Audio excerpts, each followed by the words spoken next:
This time on Road to Nationals. Dean gives me a much needed lesson. Realistically, you're probably going to come across people that are naturally fitter than you.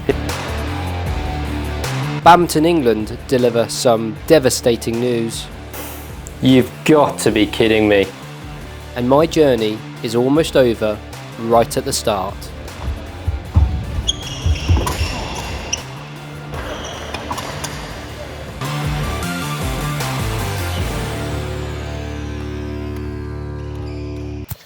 Right, we have just arrived in Bournemouth in the south of England, and it is 8:45 in the morning. First tournament of this Road to National series, so I'm excited, nervous, not quite sure what to think. So I thought I would quickly outline what my goals and expectations are for this event. It being my first tournament in 3 years, haven't really played a competitive match since March. But I do have 4 weeks of training in my legs. I'll be honest, my game at the start of this is probably in the worst state it's ever been in. That was embarrassing. The 4 weeks I have seen some real good progressions, which is nice. But the main goal of this tournament is just to see where I am, see where my game is, and just then I can really make sure my training is where it needs to be. So let's go get warmed up and get our first match underway. So, match number one, and won't lie, I was quite nervous going into this match. It was my first one, and I just didn't know what level I was playing at.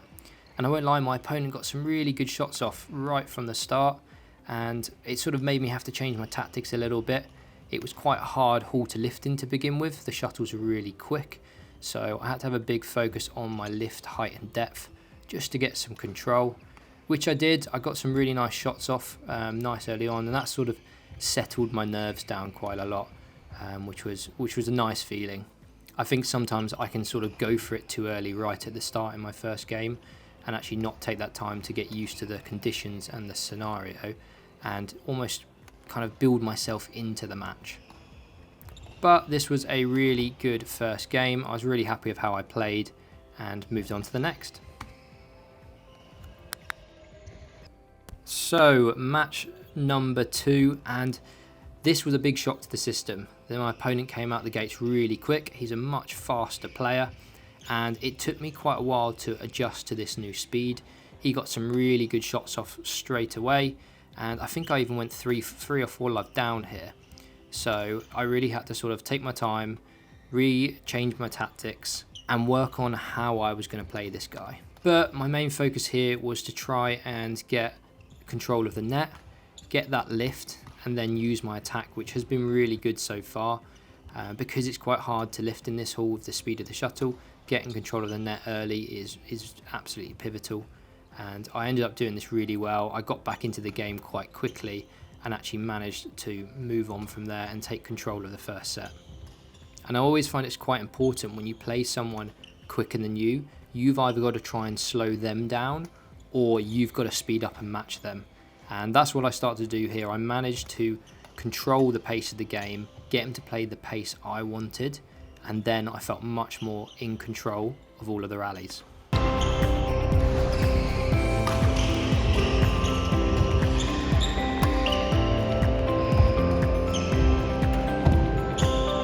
So unfortunately, early on in the second set, my opponent fell over and injured his hip badly, so we had to retire. And obviously I wish him all the best with his recovery. And now we move on to the quarter-final here. Now, once again, I was really happy with how I played this first set. I felt really in control of the shuttle. By in control, I mean a lot of my skill shots are coming off. I feel like I can put the shuttle where I want it to be, and then I'm moving and anticipating the net shot really, really well. I got a good lead early on, and I managed to maintain that lead all throughout this first game.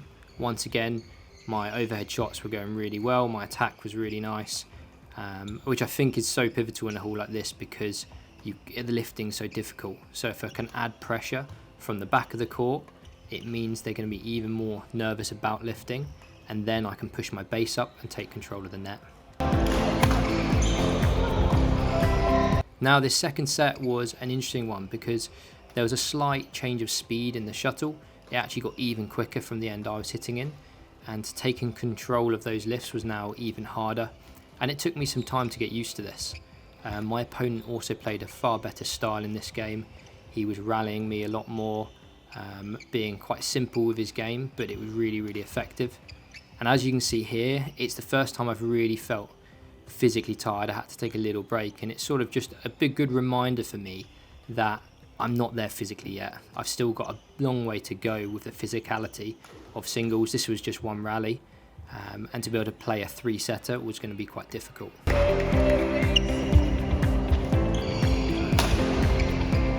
And I can tell this in the mentality of how I play at the moment. I very much want to win the rally off that first lift. I'm quite aggressive on my attack instead of taking my time a bit more. And I think that's because in the back of my head, I know I'm not quite fit enough to continue these long rallies. So I'm really going for it when I get that chance. But I managed to get through this second set. Happy with how I played overall. And like I said, my opponent played a really good game here.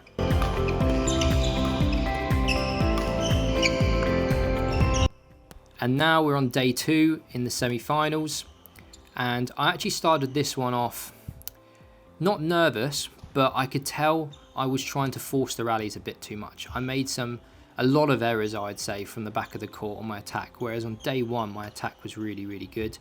I think this is because I know I was playing a sort of a higher level opponent, someone who I've known for a long time and is a very good player, and I think I was just trying to narrow those margins down a little bit too much.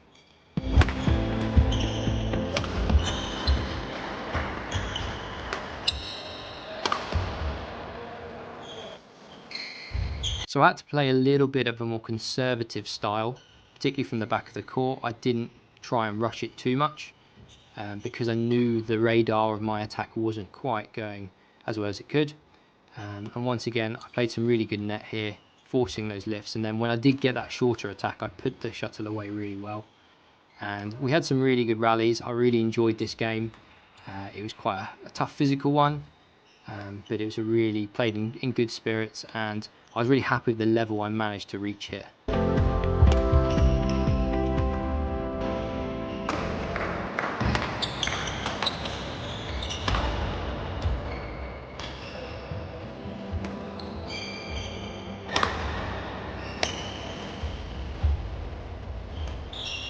This first game was very point for point, right until near the end, where I managed to get a few good shots off and get a few points ahead and managed to take that first set, which I was really, really happy with. Like I said, the level I managed to bring on this court was surprisingly good for what my expectation of this tournament was going to be.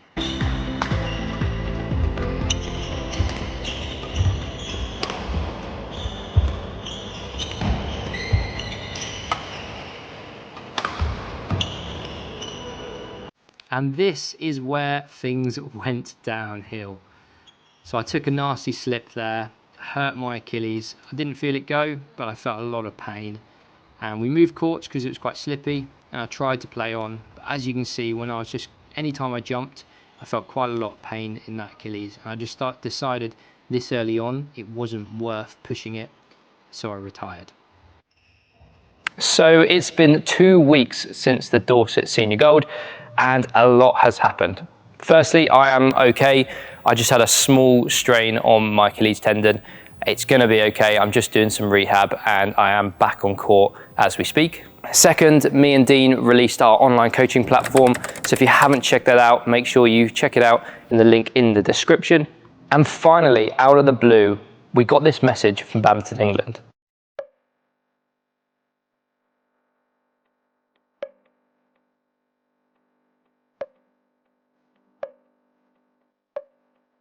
So obviously that does change my tournament schedule a little bit.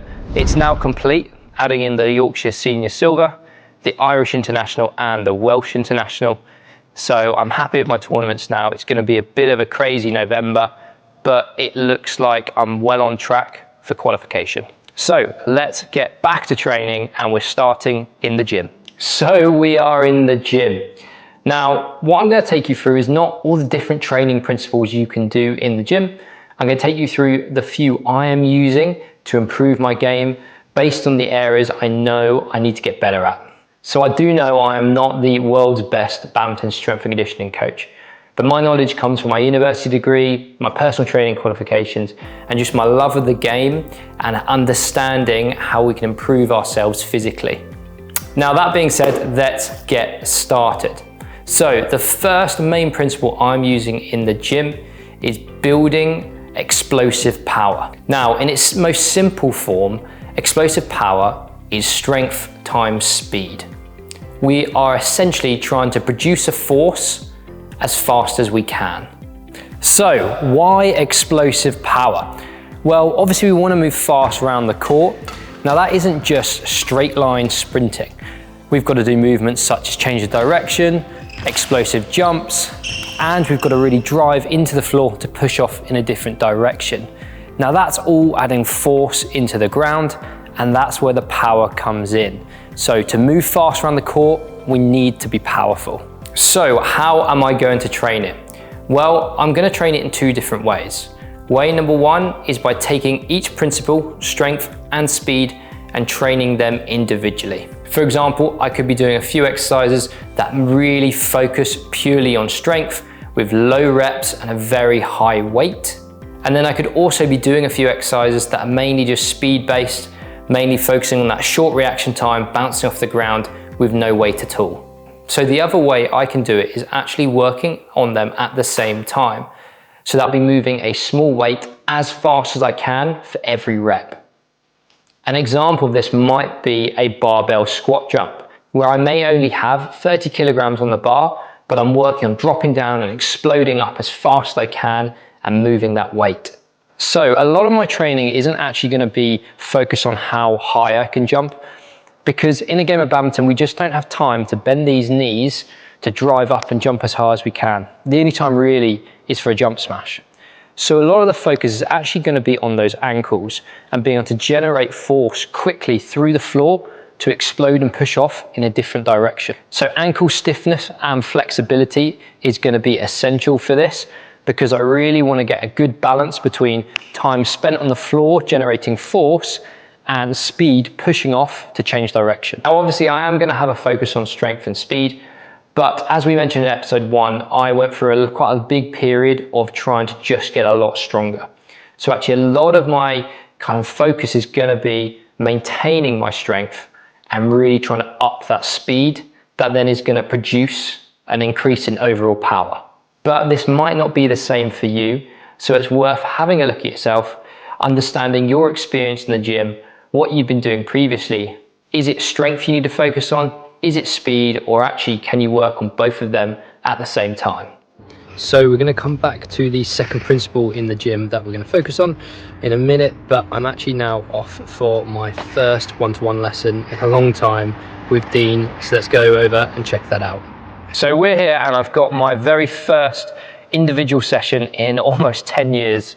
So Dean, what are we going to be working on? So we've done a little bit of video analysis recently about your landing, particularly on your rear court attack. And obviously a goal of yours, David, up to nationals, was to work on your speed of movement, but also your recovery and presence coming forwards after your attack. Yeah. Now we've actually noticed on David's kick through is that sometimes he's not really getting his racket leg all the way through. It almost sometimes sits a little bit level. Now, although it doesn't seem like much, David's first step is actually then going to be that right leg coming forwards, which actually could happen with the transition of the kick through. So again, at a high level of play, that can make a big difference between getting on that shuttle early to play an attacking shot or being below tape and being a little bit more defensive. Okay, so we'll start with some nice simple kind of shot practice, just getting you working on that kind of almost static jump, kind of coming straight up. So that's where sometimes that kick through isn't coming through. Just working on that straight smash for now. Just coming, we'll still work the movement from middle as well. Yeah.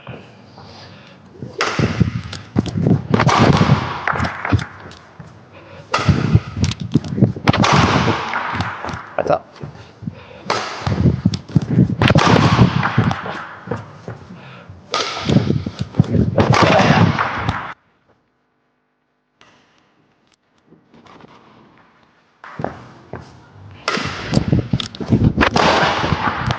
Does that feel natural to you, or are you like really thinking of that? I definitely have to feel like I kick my leg out a lot more. What, the normal? Yeah, so what I used to feel was like I'd get to halfway and I'd feel this like tap on my right leg. Yeah. And tap and then kick through. Whereas I have to feel like I'm keeping this almost higher to get round. It's almost once your back leg lands, it's almost like forcing your body weight to really come over, exaggerate coming forwards. Yeah. Rather than feeling like it just comes down on the spot. Oh yeah.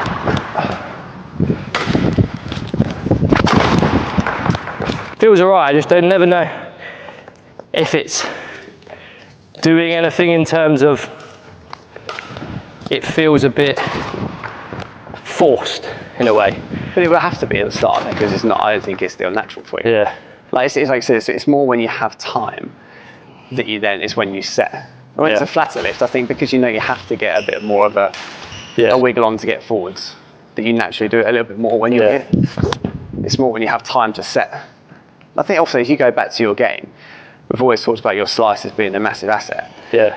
We don't then want you to like use the smash, which is faster, and then not be able to get in off of it. Because I think naturally when people hit that lower down here with your slices, you feel comfortable getting in. Yeah. Anyway. Okay, let's just add the follow up. Yeah. Now. So maybe push your body, push back to me. I'll lift up round the head, work on that straight smash. Now I'll try and block straight and then just look at your presence again, coming forwards nice and quick. See how early you can get on the net. Yeah.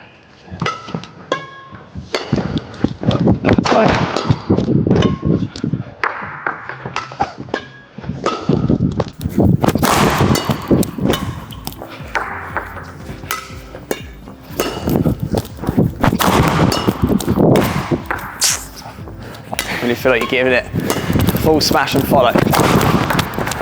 That's better. That's better.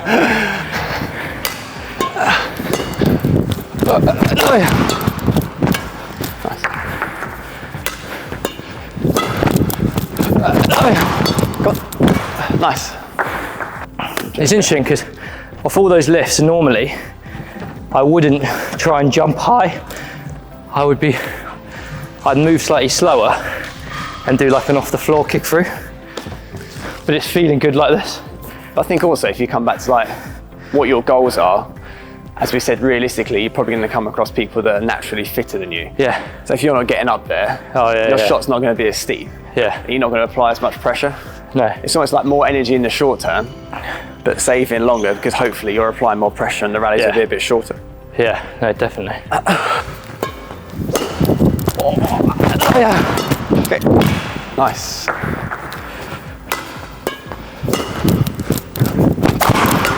Okay. So last one, we'll go a little bit more random on the pushes now, and I'll maybe add a little bit more width. Yeah. Lift up to around the head, but I might vary the heights a little bit more so you have a bit more decision making about when you play your more natural kick through, a bit more controlled. Yeah. And when you feel like you can inject a lot more pace, get up and be a little bit more aggressive, but we'll still just stick to the straight attack. Yeah. For now.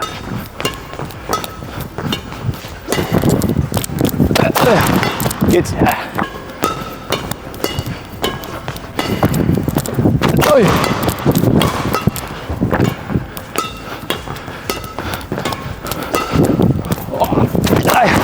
Go.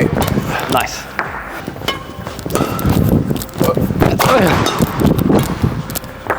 Bit more. Yeah, a bit safe. Too nice. Bit safe.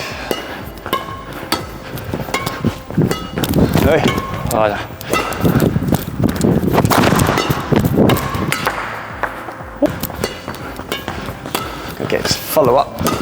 Hit, go. Go. Better. I just got to let go a bit and come forward. I mean, you're generally quite accurate. I wouldn't say you generally hit many. No, I just got to trust the smash. Exactly. And then go. It's very difficult to cross. Like if you are that accurate out wide and you are committing to it, at best, maybe middle or someone guesses and they go cross, but you'll still pick it up. But you don't want to miss getting here early by worrying about covering the cross. I was worrying about where that goes, but I just got to trust it. It will.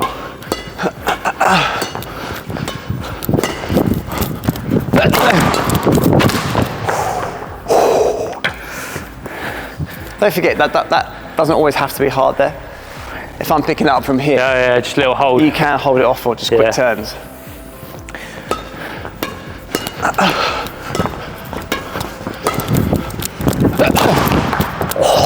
Tough. Bit sliced? Little slice. Little slice. No slice. Now, my second principle I'm going to be working on is actually injury prevention. This is really important because at the end of the day, if I'm going to be able to complete my 6 tournaments and qualify for nationals, I need to stay injury free. And our sport is so aggressive on the body, it can be really difficult sometimes. There are a few different injury prevention things I'm going to be doing. First one is looking at muscle imbalances. For example, our quads and our hamstrings work together to bend our knee. Now, our quad is meant to be stronger than our hamstring, but only on a ratio of 3:2. What happens because of our daily lives where we're sitting down a lot, maybe slouching on the sofa, our hamstrings often are a lot weaker than that. So a large focus needs to be on building your hamstrings and your glutes up to get that ratio about right. Otherwise, you can end up with some really nasty knee and lower back injuries. Now, principle number 2 is actually muscle imbalance again, but when it comes to body symmetry. Now, all of us are badminton players and we have a dominant arm that you're always hitting the shuttle with. Now, I bet if most of you looked in the mirror now with your top off, you could see that one shoulder is much larger than the other. That is because we're using that racket arm constantly to hit the shuttle, and this non-racket arm often doesn't get much use at all. So you'll see your body is no longer symmetrical as it should be. Now, this once again can cause some injury issues, and it also means one shoulder is often less mobile than the other, or just not working as efficiently. So what I'll be doing is looking at doing some unilateral exercises where I'm just getting this non-racket arm to work a bit more, so I get a bit more of a balance. And the final injury prevention thing I'm going to be focusing on is actually posture. So if we think when we're hitting our overhead shots, our shoulder is constantly coming forward, forward, forward. This is also reflected in our life where we're on our phones all the time, maybe typing on a laptop. Everything is bringing this shoulder more and more forward, and it's gonna put it in an inefficient position. So a lot of the exercise I'm gonna be looking at with my upper body is actually protracting these shoulders, pulling them back, getting them into a better position, not to cause further dangerous injuries to my shoulder. So that concludes episode 2. So David, how have you found this month's training? Yeah, it's been a good month. Obviously it started with the Dorset Gold, and that actually went really well. I know the ending wasn't as good as it could have been getting injured, but overall I was really happy with my play. And it's just been a good hard month training, had a fantastic lesson with you, Dean, and I'm just really looking forward to the next month where we've got another tournament, the Middlesex Gold, coming up soon. And as always, if you like this content, please hit the like and subscribe button and head over to Instagram and give us a follow.